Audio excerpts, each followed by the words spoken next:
Alam nyo ba guys kung bakit nagagalit yung batang yan? Kasi nung araw na yan,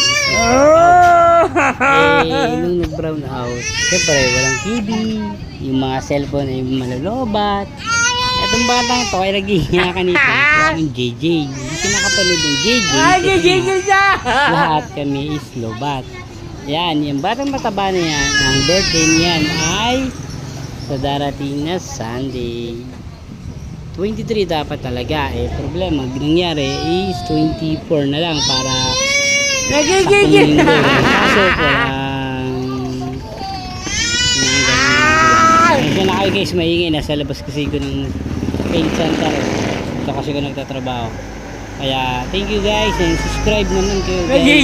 Salamat, God bless po, ingat kayo palagi, bye bye.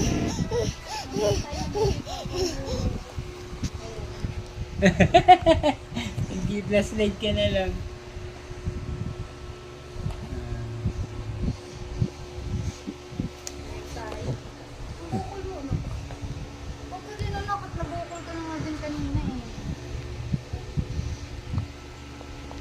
Huwag mong kat-kating kasi.